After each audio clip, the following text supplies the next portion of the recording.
ఏడున్నాడు మామ దేవుడు ఏడున్నాడు. ఒక ఫ్యామిలీలో నలుగురు సజీవ దహనం, వాళ్ళ ఎముకలు కూడా బయటపడలేనంతగా కాలిపోయి ముద్దలైపోయారు. ఇంకొక ఫ్యామిలీలో తల్లి కూతురు, ఇంకొక ఫ్యామిలీలో కొడుకు తండ్రి. ఏడున్నాడు మామ దేవుడు. ఒక్కటే అనిపించింది మామ, కర్నూలు బస్సు యాక్సిడెంట్ విజువల్స్ చూస్తుంటే. ఎందుకురా మనం లైఫ్ గురించి ఆరాటపడుతున్నాం? నీ చేతుల్లో నా చేతుల్లో ఏమన్నా ఉందా? ఎప్పుడు పోతామో, ఎప్పుడు సస్తామో, మన బాడీ మన ఇంట్లో వాళ్ళకి దొరుకుద్దో లేదో ఎవ్వడికి తెలియదు. బైక్ లో పోయినా పోతాం, కార్ లో పోయినా పోతాం, ఆటోలో పోయినా పోతాం, బస్సులో పోయినా పోతాం, నడిచిపోయినా పోతాం, ఫ్లైట్ ఎక్కినా పోతాం.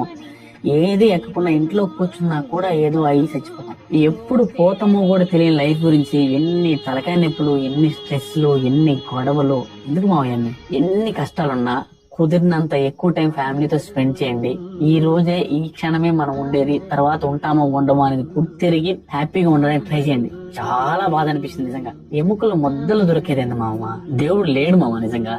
ఆడున్నాడు మామ దేవుడు లేడు. ఫైనల్ గా బస్సులకు కూడా ఫ్లైట్లో చెప్పినట్టుగా బస్సు ఎక్కగానే ఇది ఎమర్జెన్సీ డోర్ అని చెబితే బాగుంటదని అనిపించింది.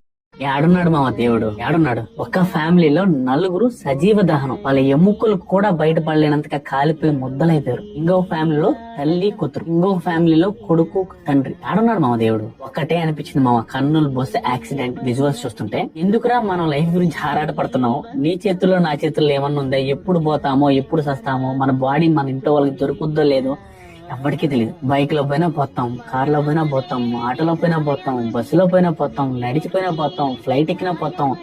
ఏది ఎక్కకుండా ఇంట్లో కూర్చున్నా కూడా ఏదో అయ్యి చచ్చిపోతాం. ఎప్పుడు పోతామో కూడా తెలియని లైఫ్ గురించి ఎన్ని తలకాయ నొప్పులు, ఎన్ని స్ట్రెస్లు, ఎన్ని గొడవలు. ఎందుకు మావయ్యన్ని ఎన్ని కష్టాలున్నా కుదిరినంత ఎక్కువ టైం ఫ్యామిలీతో స్పెండ్ చేయండి. ఈ రోజే, ఈ క్షణమే మనం ఉండేది, తర్వాత ఉంటామో ఉండమో అనేది గుర్తిరిగి హ్యాపీగా ఉండడానికి ట్రై చేయండి. చాలా బాధ అనిపిస్తుంది నిజంగా. ఎముకలు ముద్దలు దొరికేదండి మామ. దేవుడు లేడు మామ, నిజంగా. ఆడున్నాడు మామ దేవుడు లేడు. ఫైనల్ గా బస్సులకు కూడా ఫ్లైట్లో చెప్పినట్టుగా బస్సు ఎక్కగానే ఇది ఎమర్జెన్సీ డోర్ అని చెబితే బాగుంటదని అనిపించింది.